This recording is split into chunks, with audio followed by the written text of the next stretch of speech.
Hey everyone, my name is Mike Swartz. I'm the Assistant Athletic Director for Communications at Carthage College, here to continue the CCIW 75th Anniversary Decade Series as we take a look at a student athlete who competed in the conference during each of the 9 decades since the conference's inaugural season in 1946. Today, however, we take a look at the turn of the century, the 2000s.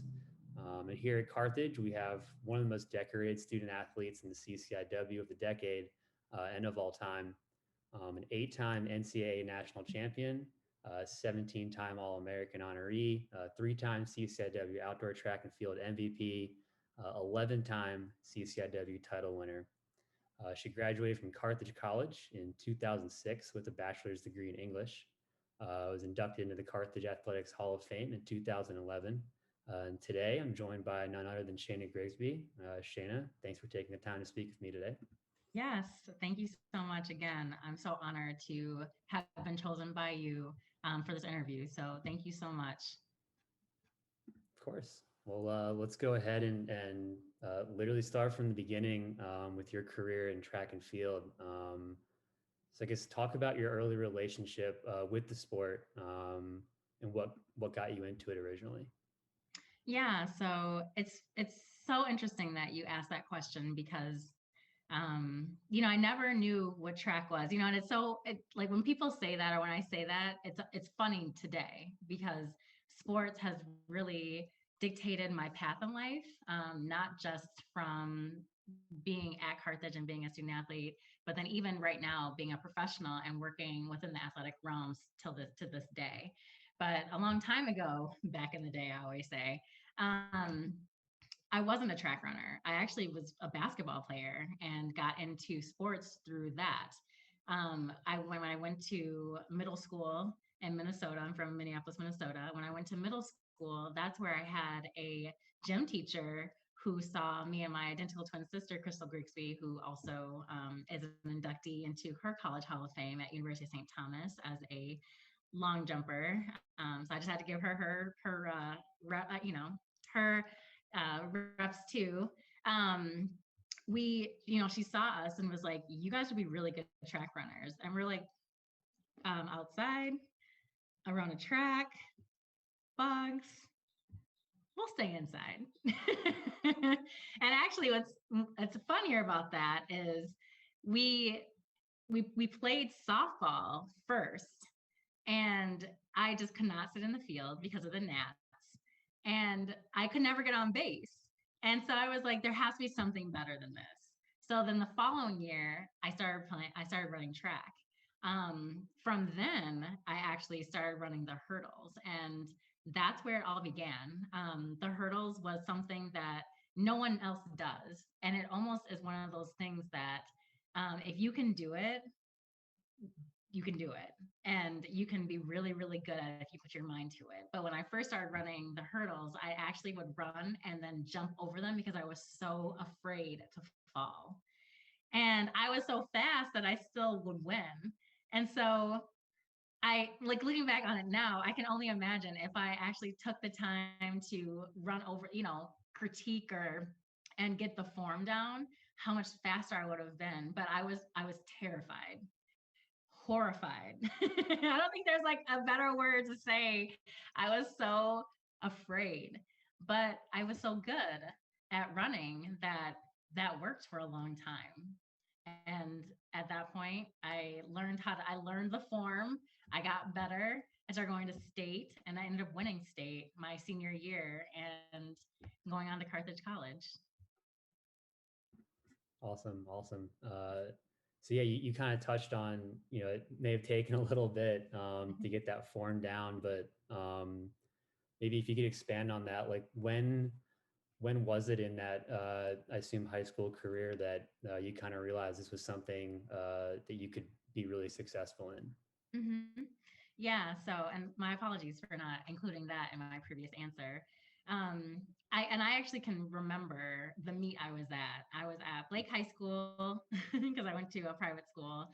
So we were at a meet at Blake High School, and I remember thinking to myself, Shea'na, if you could just stop being afraid of the hurdles and that it's not going to wrap around your leg and intentionally make you fall. If you could just get the form down, you could be so good. And you have people in your ear that are like, oh, you could be really good, but, and I was like, well, what's this but? And so I asked my coach, Miss Sterland, I remember her name, and we started working, and that's when the form started happening. That's when the 3 steps started happening. That's when the lead leg, and it wasn't until I got to college did I perfect the lead leg coming down really fast by Coach Ray. But I learned about the dynamic, like the aerodynamics of it, and really not being in the air for so long and really trying to get back on the track. And so that's where that started. Yeah, nowhere near your level, but as a former glory days in high school hurdler, I know that you can be fast and be decent at them, but to get really good at the level that you were at, it's a lot of technique and it takes a lot of work to nail that down. Um, So you talked about you're from Minneapolis. So when you're looking for colleges, what drew your eyes east to Kenosha, Wisconsin, and specifically Carthage College? Yeah, that's a good one. So I thought, well, first let me back up. I never, you never know what like as a student athlete, at the high school level, and especially at a smaller school, you don't realize that there are different divisions. Now I know the ins and outs of it, right? I used to be an academic advisor at the Division 1 level for football athletes. Now I work in with a private company, in athletics, right? So I went Division 3 only because I thought I wanted to be a dual sport athlete. So how Carthage came on my radar is one of my good girlfriends, told me that she was being looked at Carthage, recruited by the volleyball coach, Coach Ulmer. Which at that time I didn't know who Coach Ulmer was. Probably couldn't say her name. I was just like, oh, okay, that sounds cool. I started looking at the school and noticed that they had a pretty good English major, and that's what I wanted to do was be an English major. And decided that I would go and join her on her on this visit, not recruiting visit, but a visit that she was going to do that she was taking with her grandparents. So I did that, and I came to Carthage, and I was like, okay, we're driving through the fields. This is really new. Um, okay. And that was my first impression of Carthage was we got off 94, we drove through cornfields, and then there was this campus, and it was off Lake Michigan. And like I said, I'm from Minnesota, and as we know, Minnesota is the land of lakes. So I'm like, ooh, this is really pretty. And it was summertime, right? So I'm like, this is really nice. From that point, it became more of a part of my radar. And I narrowed my college search down to include Carthage, and then also to include a smaller school in Minnesota.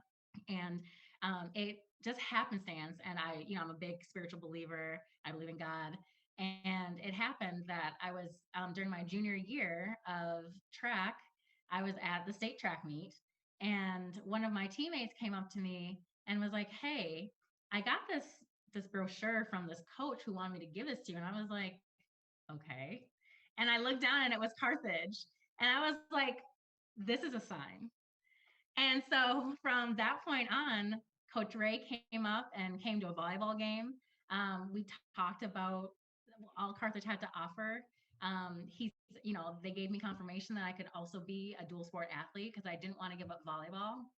So I wanted to play volleyball and I wanted to run track in college. And that is how the love story of me and Carthage began. And got on campus. I met, Muffy Israel. I met Caritha Carroll. I met Latrice Powell. I met Veronica Hunter. And then Kia Willis, who was like the icon, who Coach Ray would send me articles about her. And it became really like this uh, direction that I had to go. I was being pulled in this direction. So that's how I ended up at Carthage. It's very crazy looking back on it, understanding kind of how everything kind of just uh, was set out and fell into place for me. And I don't regret it. That's incredible. That's some kismet if I've ever heard it. It was cool. So you get to campus and your freshman year immediately. You win the first of your national championships as a member of that incredible 4x1 meter relay team. Um, talk about, you mentioned some of them by name already. Talk about the Mhm. relationship you had with those relay team members and what you think you guys were doing to get so successful. Yeah, you're gonna make me cry because it was the relationship that I had with those ladies. I was the youngest of all of them. Muffy, Caritha, and Ronnie were a year older than me, so they took me in to their circle. They took me under their wing. I was Muffy's little sister, um, and it was incredible. It was just from the moment that I got on campus and started running with them from the first day of practice. They, they were, they made fun of me because of my accent. I was, being from Minnesota, talking so proper. They're like, you must listen to, what they say, like Beethoven or like classical music. I'm like, no, I get down with some stiletto pumps. And I think that's where that turning point came where they're like, oh, shoot, we need to be afraid of her. And it became like this sisterhood. And I couldn't, and I wouldn't have ever imagined that us getting to nationals and winning a 4x1. I can still picture that the feeling that I had in New York on the track and us going in and having such a great time and working so hard and work like even our handoffs, and I remember I was the second leg and Caritha Carroll was the lead off. And we had, it was like Carthage always has one, well, back in the day, always had one meet that they had in the spring. And that was like the meet that, of course, Carthage was supposed to win that meet. So that was the legacy. And Caritha's handoff to me did not go well because we were, still striving to improve our time to automatically qualify because we were, had provisionally qualified. And after the race was done, Caritha got in my face and she was like, I don't know what you're thinking or what you're doing, but you're gonna get this right. And it scared the crap out of me. I was like, who is she talking to? Okay, let me get my life together. And from then on, it was like 1, 2, 3 hands. Like it had to be perfect. And we perfected it. And it was amazing to see all of us work so hand in hand together for a common goal and for us to say it wasn't just one person. And even though myself and Muffy were going on to nationals in our individual events, it was never like, oh, that's secondary. Like I'm gonna get out here, I'm gonna kill the track on my own events, but I'll see y'all when I see y'all. Like it was, this is like we're all winning together. Like I'm going to put my heart into this as much as I put my heart into these hurdles. And that was our love story. Like that was literally chapter 1. That's what like they made me grow up. They were the girls that said, "You're acting out of pocket. You need to get your act together. How are you going to be disrespectful?" And because when you come in and you're, like I was good. Like I had just won state in the hurdles my senior year. I was coming in hot, but me coming in hot um didn't mean that I wasn't going to work hard. I was always on the first line with Latrice Powell, who was the 400-meter queen. I was always catching her wind because I wanted to be good. And I was like, I'm not getting on the sixth line. I'm getting on the first line. And I always lined up with her. And you can ask Coach Steph, like, and I was dying, but I wanted to be good. And I knew that it had to start inside of me. And then it came from people like really encouraging me and being on my butt about being the best person that I could be. That's awesome. Yeah, it's such a great kind of like does a good job of kind of painting that story, like you said. You could almost have four really incredible sprinters that have never practiced before run a 4x1 versus four average ones that are, teamwork and have been pushing together. And that team will mostly, it's like hurdles, it's technical, and there's so much more of it than just running fast. Um, it was magical. It was magical. So at that meet, like I said, you alluded to, right? You weren't just in that 4x100. You also qualified again as a freshman, an NCAA title championship meet in the 100-meter hurdles. So what was that like competing in a meet, as a first year student, and even reaching the finals in the hurdles as well, both the outdoor meet and months prior in the indoor meet? Yeah. Um, my mentality to compete has never changed. That hunger to win has never changed. Going into, you said going to Greencastle and being at DePaul, staying at the Dollar Inn, and I still like remember the Dollar Inn, and I still like, me and Coach Ray have a bone to pick about that one. But um, getting on the track and competing in the 55-meter hurdles, like I can still picture it. It's so interesting. I can look up and I can picture the track, and I can picture being there with Kia Willis, who was like my protege. Like I said, I alluded to this earlier. I would get articles from Coach Ray about her and see how good she was, and that was who I wanted to be. That was my competition, right? We were still teammates and we were still making each other better, but she pushed me to be better. And so getting to nationals as a freshman, indoor nationals, like I didn't expect anything else for myself. And though I didn't win, it still gave me that hunger to win, which I did the next year. But I PR'd, and it was the fastest time I had run, and I had never run indoor.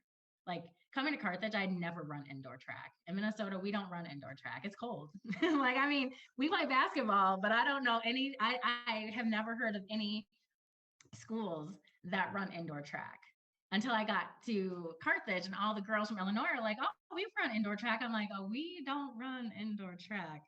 We play basketball. Like we're trained athletes out here, but we're not."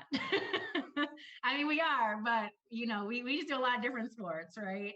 Um, and so me making it was like super cool because what I remember having to learn is developing that burst of speed, where you learn to have that endurance and like that you have that speed coming out of the blocks, but then you hold it and then you accelerate. Where I had to train myself to have that burst and have it really quickly coming out of the blocks, getting to the finish line, and what did that look like?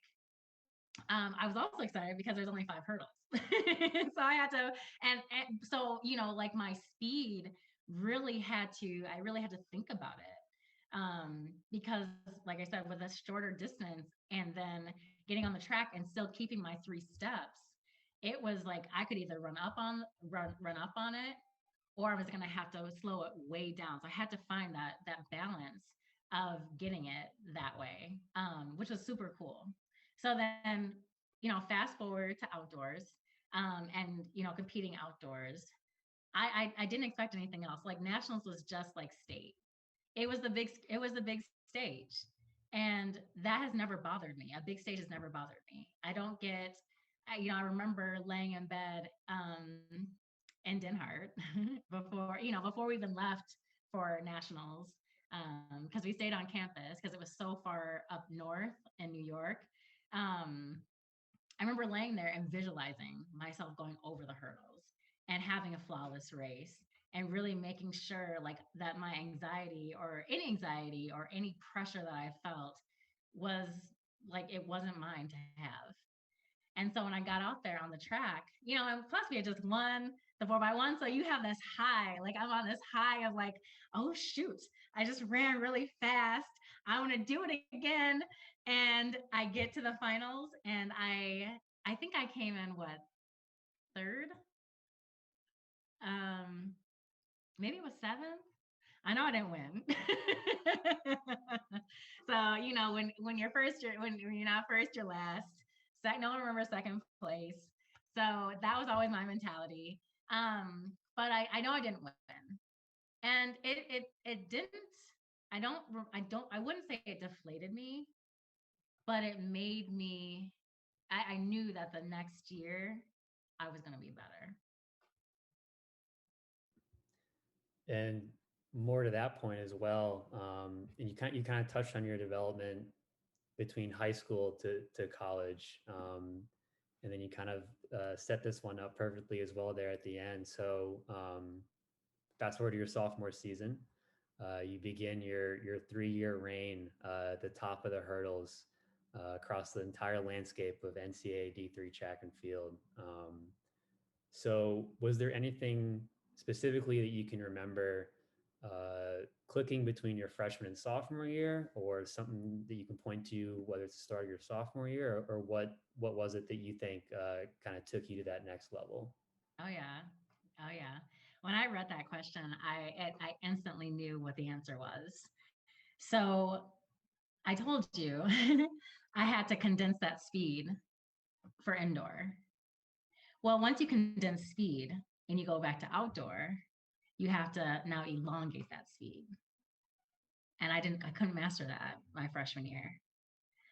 And it didn't dawn on me until after nationals was over what kind of had happened. Like when I was sitting back and I was reflecting on what happened. Like I'm like, Shea'na, you just won state last year. Like, get your life together. You're supposed to go and you're supposed to dominate. What are you doing? And I remember having this aha moment and being like, that's what happened. You took so much and went into this burst of speed where where you were so focused on getting out of the starting blocks, getting onto the track, getting first over to the hurdle, and then really rapidly getting to the finish line and doing it really, really well.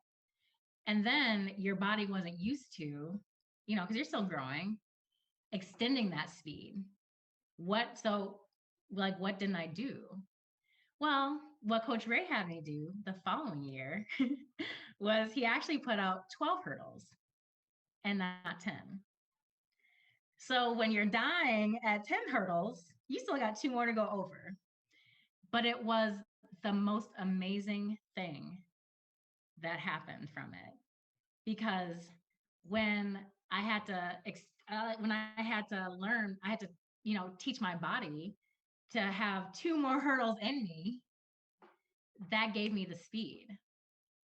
And so when I got to, if so, let me fast forward, like let me rewind and go back to indoor. That hunger from the indoor my freshman year, it didn't go away. It actually became like I was starving in indoor my sophomore year. And I was like, yeah, I'm not losing this year. And I didn't lose. And then when I got to outdoor, like I said, Coach Ray set up those 12 hurdles. I hated him for it, then loved him for it because I was running the best times of my life. And that, looking back at that year later and I'm like trying to think where we were outdoor my sophomore year.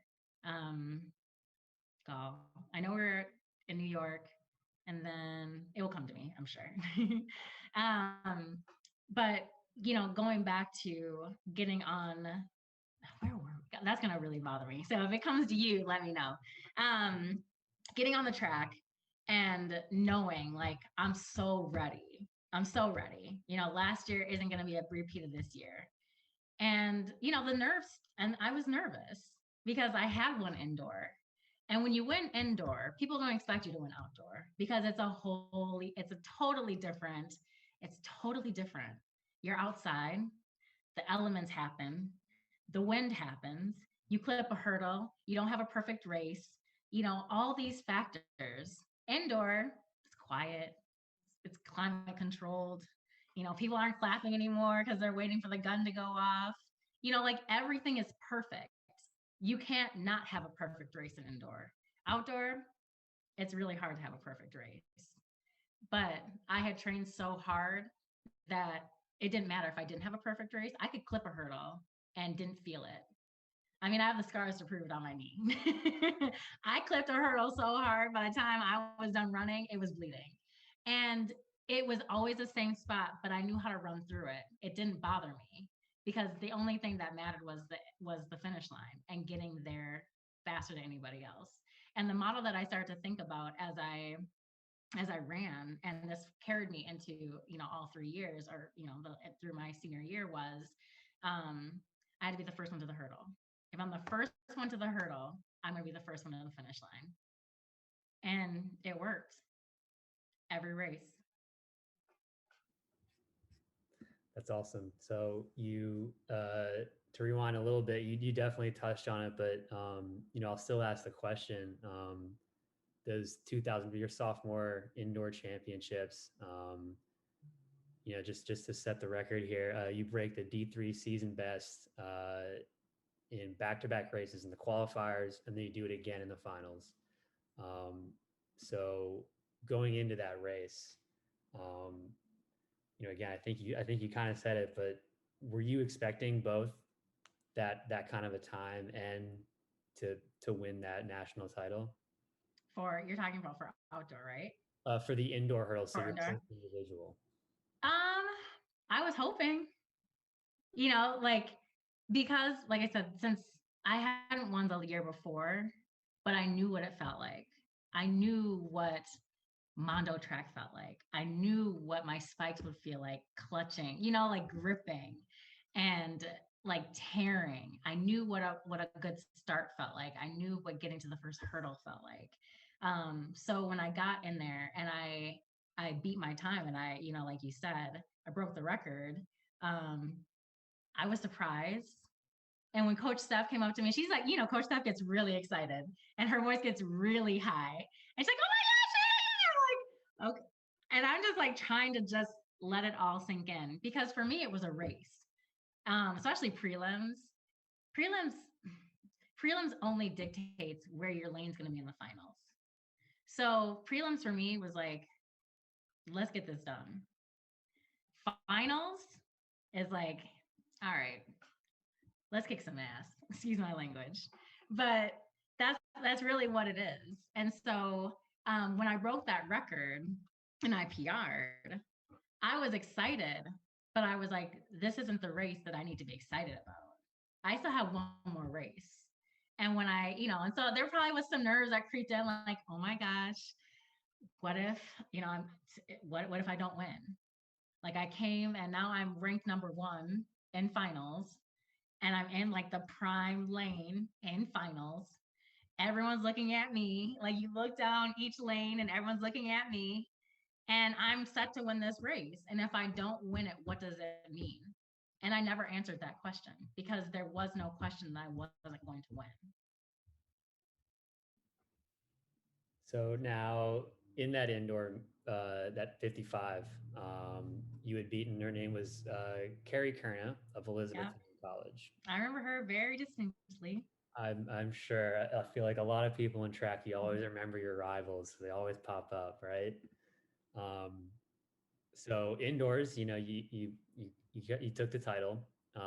Outdoors, however, when I was looking back at the results at the times for the finals, you did win the title, as we've mentioned, but it was by 200ths of a second.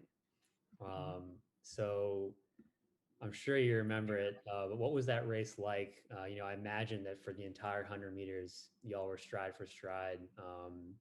So what was the race like? And then how intense were those last couple of hurdles and that whatever number of meters it is, that last little sprint to the finish line? Yeah. It's funny that you recount that, because I never, like that time, 200ths of a second. Like I told you, my motto for myself was, if I'm the first one to the first hurdle, I can win this race. And so it had to everything had to be perfect from that start to the first hurdle.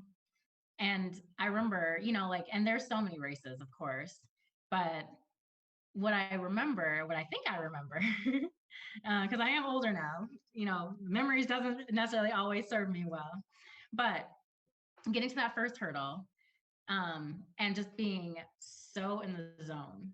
It was only my lane, and you see people at your peripheral, and you hear people hitting their hurdles, but you can't be concerned about that. Like, I never allowed myself to be concerned about that. And we're going to talk about this later. It never entered my mind that anyone else was supposed to be my concern but myself. So even if and that may not have been the perfect race, right? But I remember, getting off that last hurdle. And this was probably every race from sophomore, junior, senior year, getting off that last hurdle, and like, you're fighting for it. Like, you're getting off that last hurdle and you're just like, it's like the air you're breathing isn't enough of it, because you're just trying to get there to the finish line. And I remember, and like I said, this may not have been this race, but it's every race that I came off that last hurdle and I knew it was close. Because nationals, there's no bums at nationals. We're all good. We're all good. It's anyone's day, but it's coming off that last hurdle, and you remember why you sprint. You remember why. Shoot, I remember why Coach Steph has me in the 200-meter dash and the 100-meter dash, because you are sprinting as if you have dogs, lions, bears, everything that's trying to eat you come after you. And that's what I did. Was you lean really hard and you just make sure that you're the first one. And that's what happened. Yeah, I feel like it's I mean, every race in track and field, right, is that last, whether it's a distance and it's the last lap, or it's Mm-hmm. whatever number of distance, that last X number of percent. But I feel like it's magnifying hurdles, because you literally have to overcome a set of hurdles to get there, and there's just that light at the end of the tunnel where it's freedom and you can finally just explode. And it's fun though. It's fun. Mm. It's so exhilarating. Exactly. Yes, for sure. So you won that outdoor title, and on your junior season, you defended your title indoor in the 55 hurdles in the winter, and claimed the outdoor once again. Yep. However, you ran in the outdoor championship. You ran a 14.24 before coming back and nearly cracking 14 seconds, 14:08, to win that second straight 100-meter hurdles in the outdoors. Yep. So after having your success, I mean, even as a freshman, and then fantastic success as a sophomore in these events specifically, what type of things were you focusing on your junior season in order to continue to improve when, again, you were already performing at such a high level? Yeah. I've always said to myself, I compete against myself. And especially after Kia left, because Kia was a senior when I was a freshman. And Kia was someone who Coach Ray had us always line up next to each other. We were always next to each other. And he would, do the clapper, and we would be off. And it was always who's going to get to the first hurdle, and especially in practice, right? And so when she left my sophomore season, I had to ask myself, okay, now you don't have anybody else here, and let me let me say that in a way that there were other hurdlers, but there was no other hurdlers that when we all lined up, I was always out of the blocks faster. And so there was no one that could beat me out of the blocks. So it's funny because I actually would have Muffy line up next to me with an open lane. And then I would be with the hurdles because she was a really good starter. Really good. And, she was one that her freshman year, she was a national champion, and so getting articles about her, and actually her freshman year at Outdoor Nationals was at McAllister in Minnesota. So though I was not there to see her, Coach Ray made sure I got the article so that I could see that I was coming in with another female who was top notch. So going back to my sophomore year and, subsequent years, in order to try to perfect my speed and not perfect it, but to perfect my starting. But to really increase my speed, I just had Muffy sit next to me, and she would definitely beat me out of the blocks. But catching Muffy's wind allowed me to snap down faster, and allowed me to think to myself, don't come up straight right away, but really push yourself while you're coming up. The the dynamics of it, right? Like, we're now getting into the science of it. So that's what I had to do, was I had to find different ways to really hone in on those skills. Whether it was, I can't really say that freshman and sophomore year, my technique was flawless. It wasn't. Coach Ray even bought this contraption that went over, that attached the hurdle and went above my head. And so when you go through the hurdle, you're not supposed to touch it. And if anyone knows, all of you guys that are watching this, I hope are watching this, you see a hurdle. The hurdle is it's not very big. And then you have this contraption that makes that makes you go through a square. And that's how you're supposed to perfect what your form is, because you flail. You see people's arm doing this, but when a good technique, because you can get DQ'd if you hit somebody in a different lane. So you definitely don't want to do that. But a good technique is your arm is this way. You have your lead arm up, your back arm is, getting ready for your next stride, and then you're coming back. And so I learned how to do that. So Coach Ray was really instrumental. And then it became Coach Staff when Coach Ray left. Very instrumental in me just critiquing myself. And I could feel it. I could feel when something was off. I could feel I didn't come out right. I could feel when my lead leg didn't snap down. I could feel when my trail leg wasn't parallel to the hurdle. And it was funny because Coach Ray or Coach Staff would come and they would watch me, and then I would stop and I would go talk to them on the side, and I would tell them, I know what I did wrong. And it became like I became the expert. And it was super cool to be able to be in that mindset and to continue to push myself and know that I'm only competing against myself, even though there was other competitors that were next to me, because no one could beat me but myself. That's awesome. So, you had to have the drive, keep going. And of course, your senior year, once again, you defend your titles. You win the indoor 55s at nationals. You win a national title in the 100th in the outdoors. But not to brush over those two incredible achievements again. But let's talk about the brutal race that is the 400-meter hurdles. Yes. So your freshman season, well, first off, incredible accomplishment, but you qualify for the national championships in the 400 hurdles. You clocked the fastest qualifying time. It's 60.65, a 60-second 400 hurdles is incredible for those that don't know. But so do that in qualifiers, but freshman season took 8th in the finals. As a sophomore, you get the 3rd seed in the finals of the event, nearly break the minute mark at 60.03, which is insane. But that gets you 2nd place. Junior season, easily run the fastest qualifying time, but take 7th in the finals. And I hate to maybe bring up a sore subject. However, I say all of that to put this in perspective for everyone. How important this senior race must have been for you. Once again, 400-meter hurdles, qualifiers at the NCAA Outdoor Championships 2006. You clock the fastest time, take that middle lane with a 60.19 senior season. Do you remember how you felt after that qualifying round, getting that top seed? What was going through your head as you kind of prepared for those finals that next day?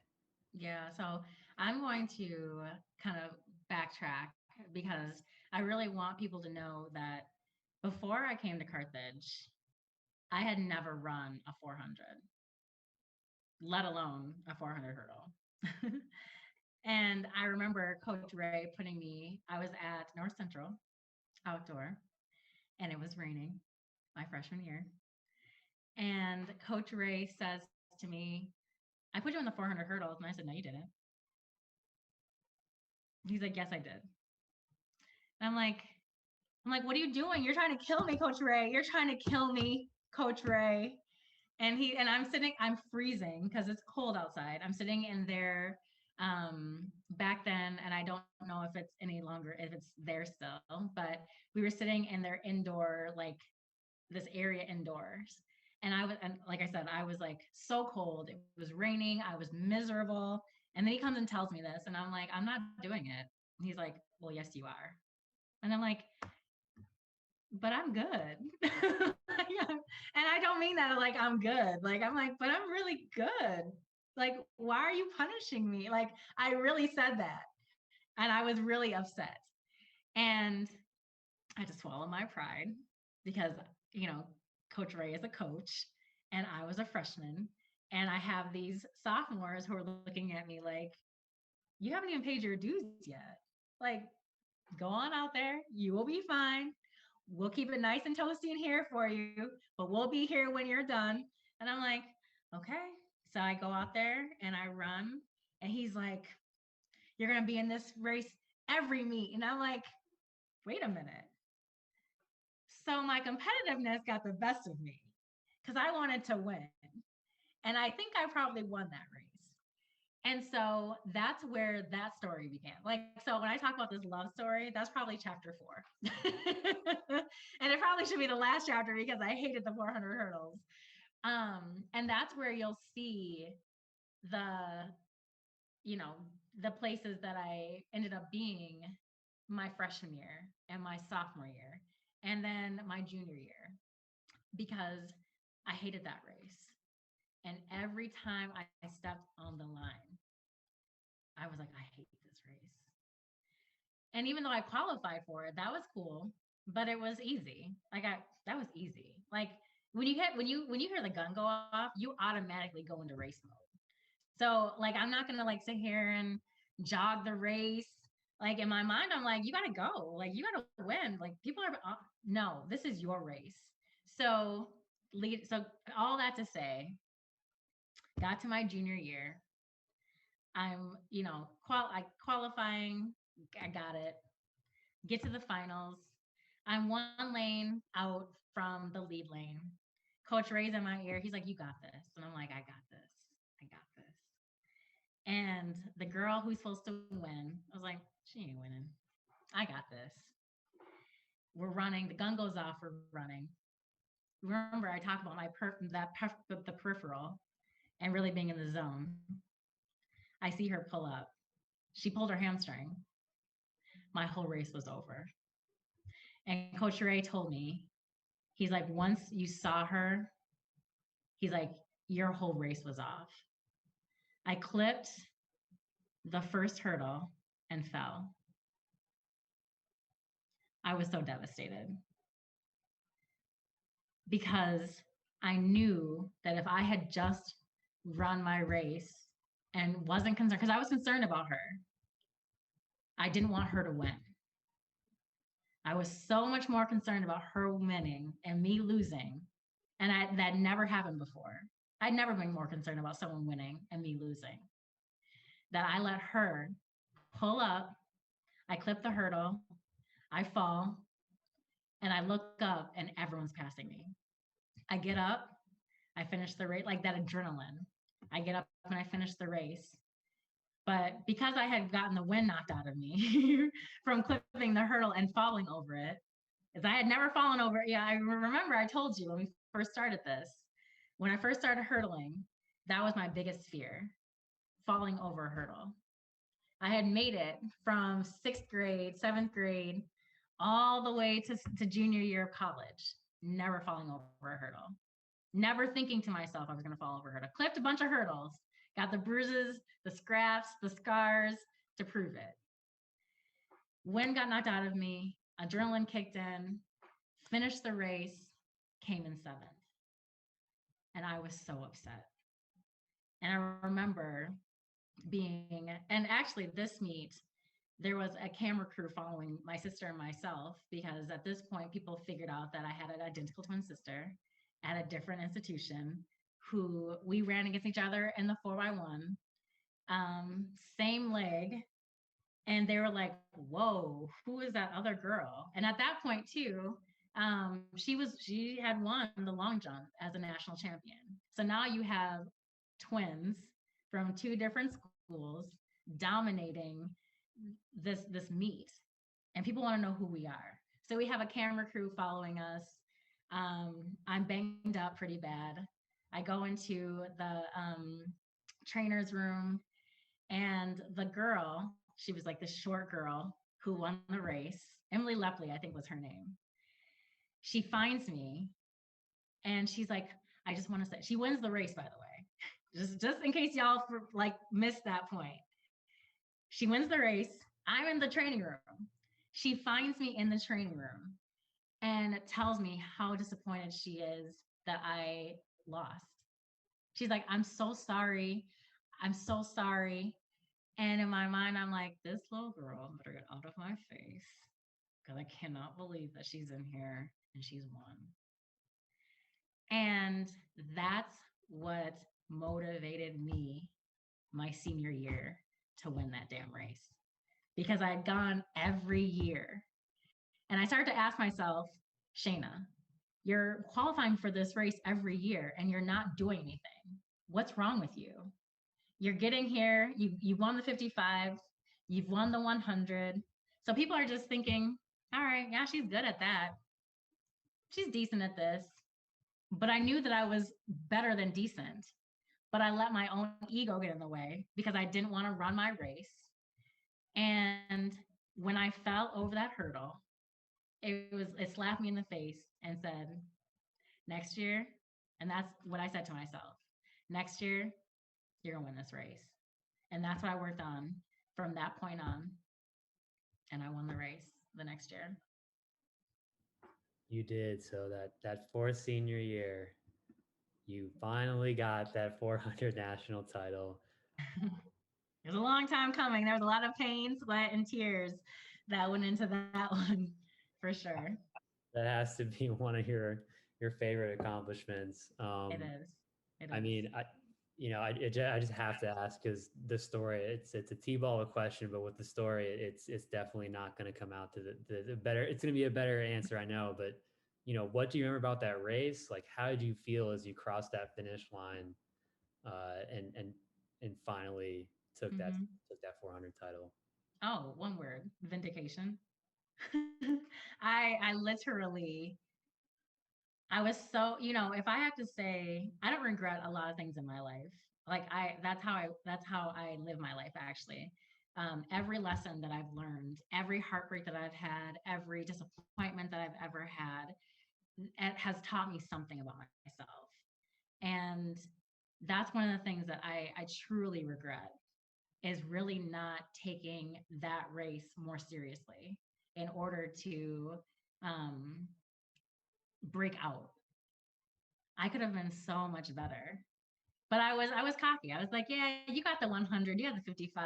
Let somebody else win the 600 or the 400. And I really should have said to myself, you have something more to prove. And once I hit that, like my junior year, that was that proving season. And so when I crossed that finish line, that it felt so good. All of that hard work, 4 years, North Central to, we were at Benedictine in Illinois here. And, all eyes were on me, because Emily Lepley, who had won the year before, well, she was there. I think she was a year younger than me. So she was there. And I was like, yeah, I'm sorry, but you're not defending this title. And that's so mean to say, and I feel so bad, not really, but I just really saw her and I was like, poor thing, in my mind, poor thing. She's going to be real disappointed tomorrow, because that's my title. Because it should have been my title last year anyway. So I just let her, I was letting her hold on to it, but it was going to be mine. and you finally got it. So it's such an incredible piece of your career. That was a lot of fun to talk through. So to back out a little bit, big picture, as you look back at your entire career, your time, as a student athlete at Carthage, what are some of, or maybe just one specific favorite memory that sticks to you to this day, and not only today, but that that for the rest of your life you'll be able to look back and visually remember that and feel those feelings and enjoy it. Ooh, that is a loaded question. I want to say all of it, but I know that's not fair. Like that's a cop out, right? That's super easy. Um, I would have to say, my, and I hate to say this, but I'm going to have to say it.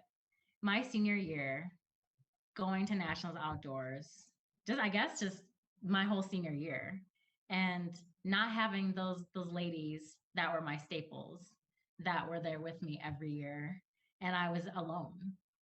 And I had to ask myself, um, because I had to keep going, right? But I had to ask myself, and I started to reflect and ask myself, okay, what got you here? And it was all those ladies that came before me, that pushed me, that made me look at myself in the mirror and say, you can always be better. And that's why, even if you look at my times, my senior year, even nationals, my outdoor season, I was still breaking, I was still PRing. I was still breaking my records, and I was still, God, what is the appropriate, like, grammatical, like, correct PR wording? But we'll get to that later. Um, and, at that point, I had won National Athlete of the Year, Regional Athlete of the Year. Like you said, at that point, I was a 7-time national champion, umpteenth time All American, CCIW conference champion. Um, but none of that ever went to my head. I was always very humble about where I started and where I was. And that was really what I took with me, was I wasn't better than my teammates. And I hope even to this day, the teammates that I have, we shared some really great times. I would hope that they would say to them, like, say out loud that Shea'na never thought that she was better than anybody else. Shea'na always was the teammate that rooted, like, when she was done, she was rooting us on. Even though Shea'na was, at conference running everything under the sun, because me and Coach Steph had a conversation about that too. I actually ended up qualifying for the long jump at nationals, because I was in the long jump, the 200, the 100, the 400 hurdles, the 100 hurdles, the 4x1, the 4x2, the 4x4. I was like, damn, Coach Steph. I was like, am I supposed to run and I did say, I was like, am I supposed to hold this team? And it did in that moment when I said that, because I was so mad, because there wasn't anyone else to, put up points. I had to say to myself, whoa, you're not better than anybody on this team, because everything that you do reflects on this team and just makes us better. And being that, I call it now servant leader. I didn't try to get out of my workouts. I didn't try to whine and say, I don't need to do this because I'm better, like, my time speaks for itself.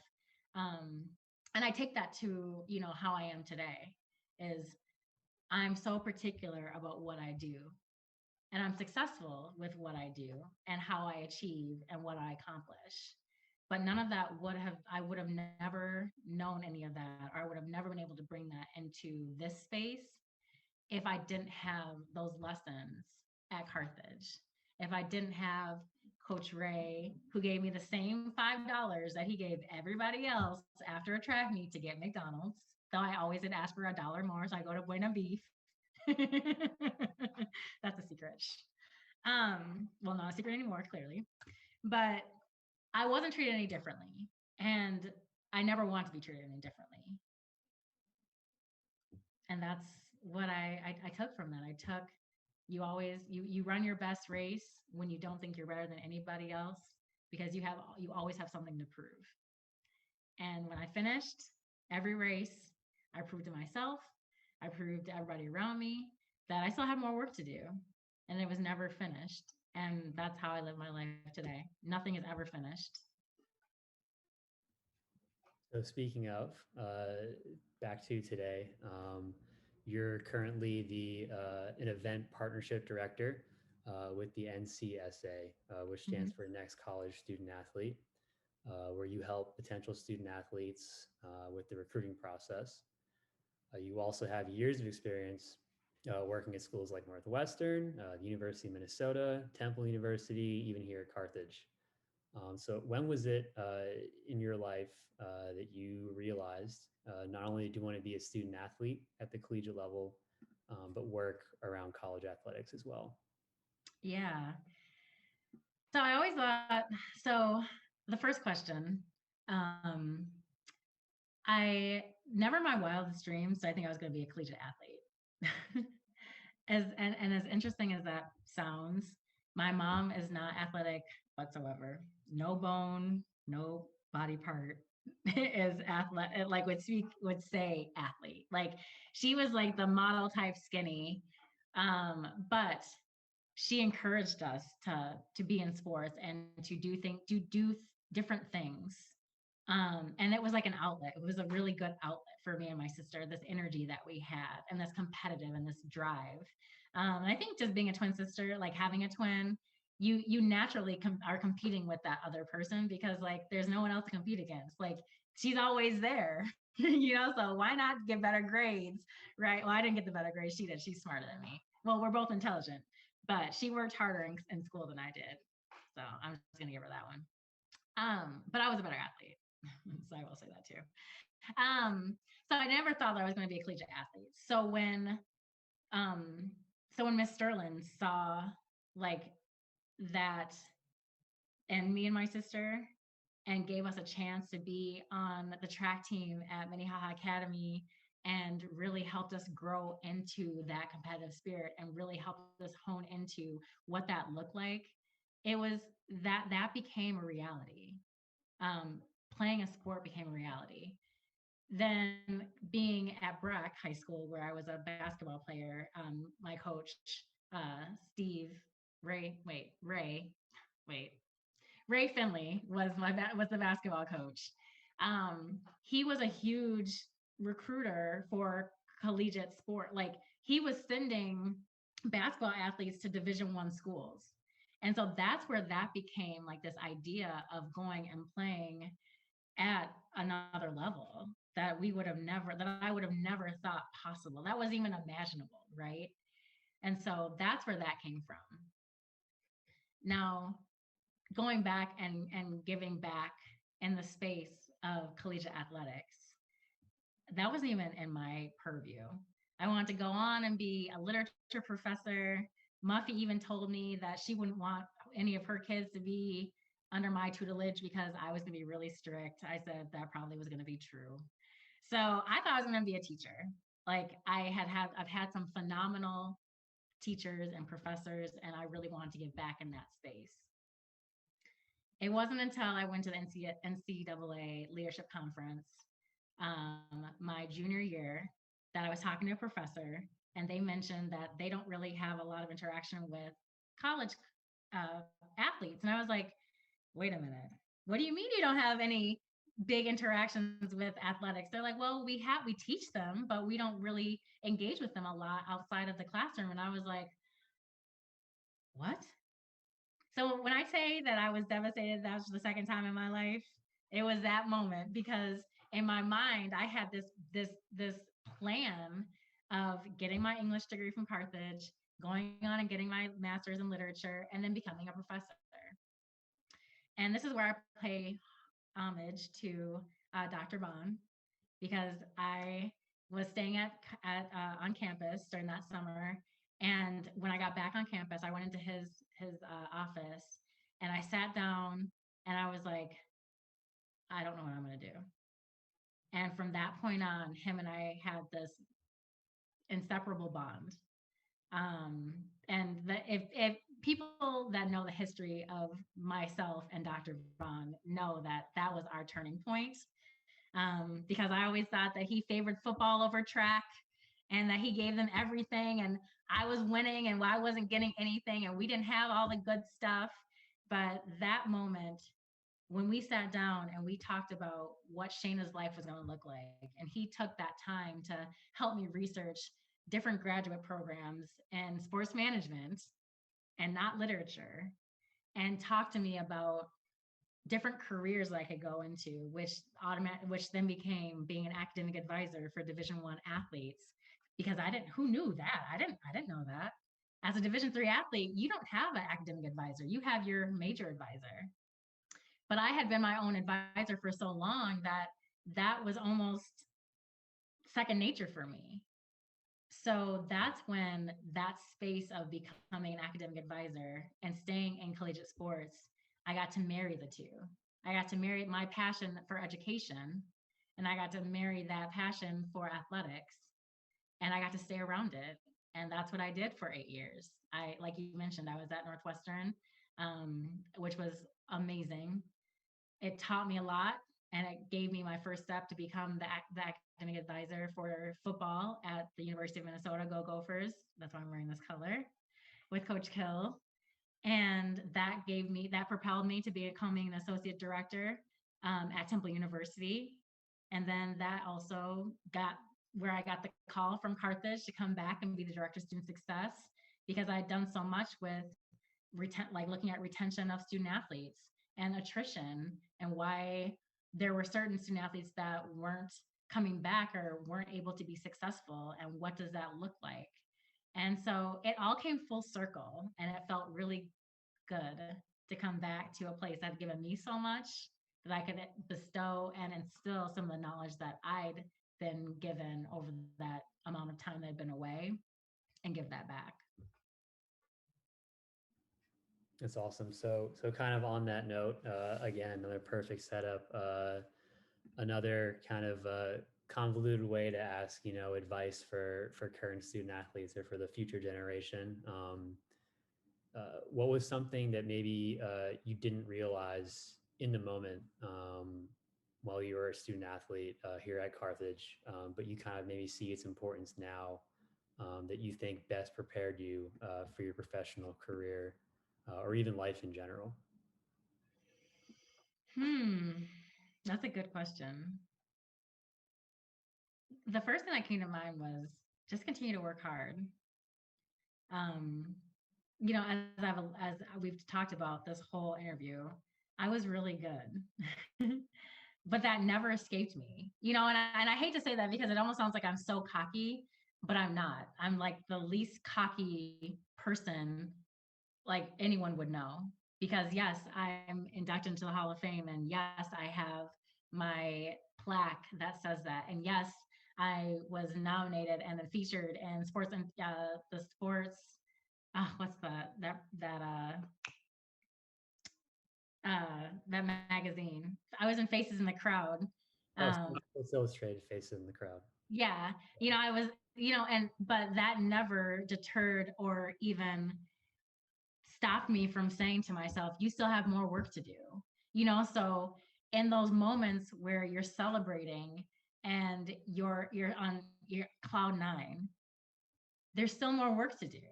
And I think I said that before. And in life, there's more work to do.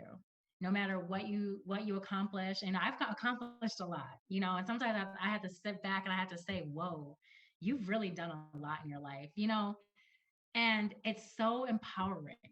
But it's also, I still say to myself, you still have more to do. And whatever that looks like, it can be writing a book, it can be doing a triathlon, it can be whatever you want it to be. And that's what I've taken from my time at Carthage early, and not necessarily early on, but really when I left. And a lot of people would ask me, why didn't you go run professionally? Like, you were so good, you could have ran professionally. And some actually people asked me after I won my first national championship, why didn't I leave Carthage? And that probably is the second point that I want to make to your question is, I didn't leave Carthage because the coaches that I had around me invested in me. And it was my job to invest back in them. And could I have reminisced about where I could have gone and how much better I could have been with, you know, a better weight room or, whatever. Yeah, I could have done that. But when I made up my mind to go to Carthage and when I made up my mind to have Coach Steph and Coach Ray be my coaches, that was the end of it. And so I would have to say commitment to, the people that invest in you and making sure that you invest back in them and making sure that no matter what happens, know that if you invest in the right people and they're investing in you, you can't go wrong. So I don't know if that answered your question really well, but there's so many different lessons that I take into consideration into my life as that I've learned as an athlete being at Carthage that like it will carry me into the rest of my life. That I mean, it's just hard to just have one. Absolutely. Yeah, for such an amazing career, able to share it. That's so awesome. Great. Well, Shane, thank you very much for your time. I really appreciate you sharing, your thoughts, experiences with me and everyone else watching today. So thank you very much. Thank you so much, Mike. I really appreciate you reaching out and letting me share my story. And you know what? Thank you so much to all people that inspired me. Like I said, Dr. Bond, who's no longer with us, I miss him dearly. He became a really true friend of mine. Coach Steph, she's always been my number one supporter. Coach Ray, who ended up leaving and now is somewhere in this world, but I know that he's making an impact. And last but not least, all the ladies who I got to run with, who touched my life, my best friends who I got, and even the volleyball players that I got to be a part of that team and really touched my life as well. So thank you so much. This is truly an honor for me. I hope I continue to impact people long after I'm gone. And thank you.